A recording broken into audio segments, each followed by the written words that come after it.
Halo, gue Gladys. Di video kali ini gue mau bahas tentang suatu novel yang menarik banget topiknya, yaitu rokok. Judulnya Gadis Keretak, karya Ratih Kumala.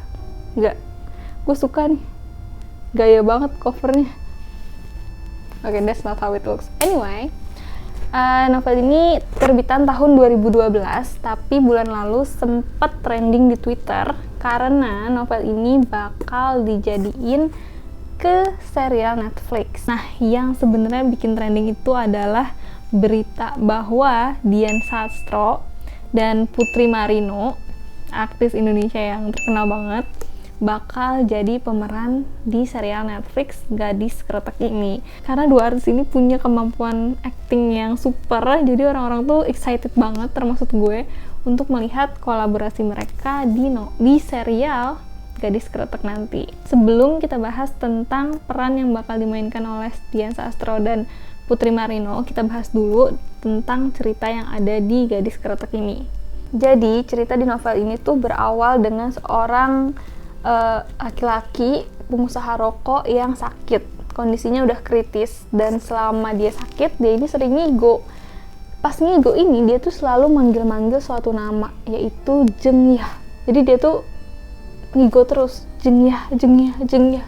Yang jadi masalah adalah Jengyah ini bukan nama istrinya, bukan nama anaknya, bukan nama ibunya, bukan nama neneknya. Anak-anaknya si pengusaha rokok ini nggak ada yang tahu Jengyah itu siapa.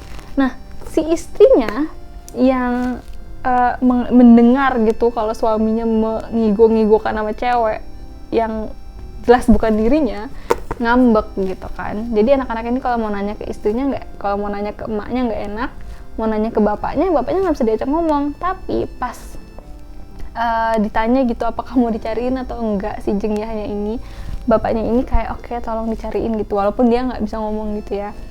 Nah, karena anak-anaknya ini prihatin lah ya ngeliat kondisi bapaknya, kayak aduh bapak gue udah detik-detik terakhir gitu. Mereka tuh pengen mencari lah si Jengyah ini siapa gitu, ada apa sampai dicariin sama bapak gue gitu. Pergilah mereka mencari Jengyah. Nah, disitulah mulainya cerita ini.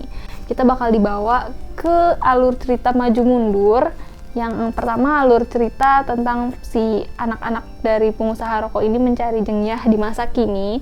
Tapi kita juga bakal dibawa ke masa lalu saat awal-awal seorang pemuda memulai usaha rokoknya dia. Pastinya cerita yang menarik itu cerita di masa lampaunya ya, karena kita bakal mengenal gitu berbagai aspek dari usaha rokok di zaman dulu ini.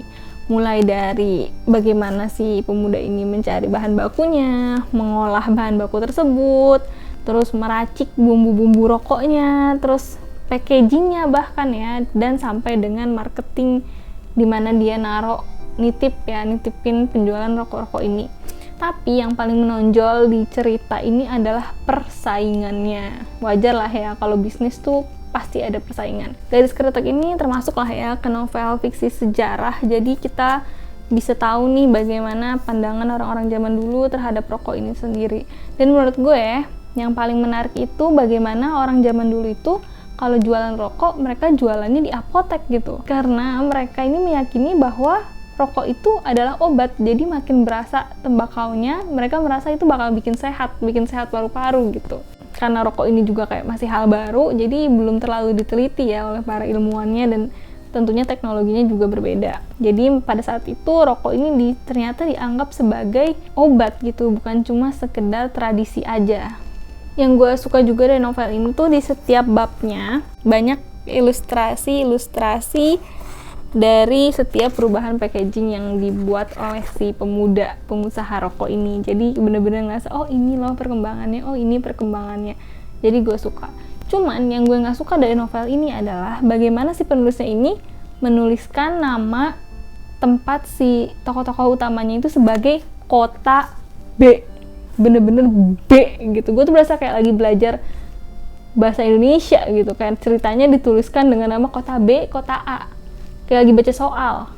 Harusnya disebut sebagai kota armada, kayak kota bintang, kayak kota apalah gitu. Karena kalau ditulis sebagai kota B, gue tuh merasa setiap gue baca tulisan kota B itu tuh, gue merasa kayak ditarik dari hayalan gue. Tapi kalau dari keseluruhan cerita gue suka karena novel ini kayak hampir kayak teka-teki ya, karena kita mencoba mencocokkan cerita masa lalu dengan masa depan dan kita selalu maju mundur.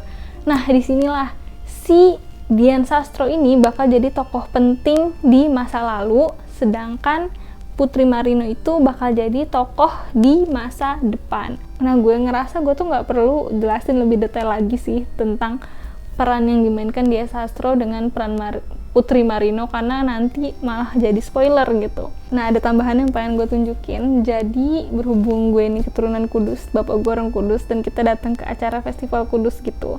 Di sana tuh ada penampilan pengrajin rokok, jadi mereka mempraktekkan gimana mereka buat rokok gitu ya. Dan gue excited banget karena gue bener-bener belum lama tamat baca novel Gadis Kretek ini, dan selama baca kan gue cuma lihat ilustrasi dari tembakau jadul tuh ya lewat ilustrasi aja gitu. Terus di sini gue bisa lihat langsung.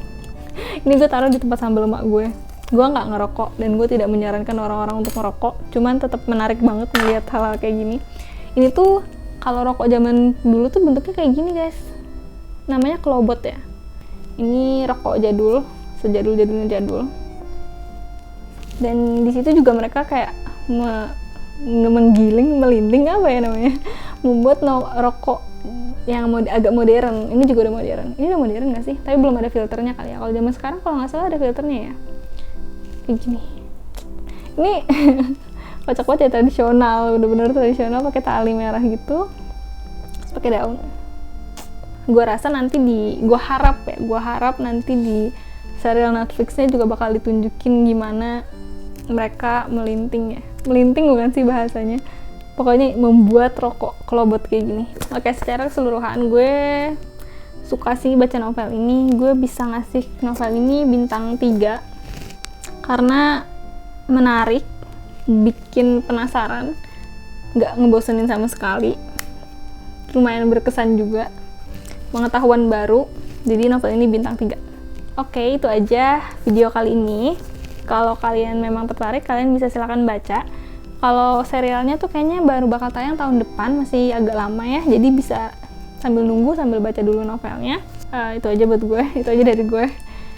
Sampai ketemu di video selanjutnya. Semoga video gue bisa teratur ya. Ngomong-ngomong, subscribers gue udah 50, padahal gue nggak jarang update ya. Makasih banyak ya yang udah subscribe. Malu banget gue ngomongin subscribe. Iya, oke. Itu aja video dari gue. Makasih banyak udah nonton. Bye bye.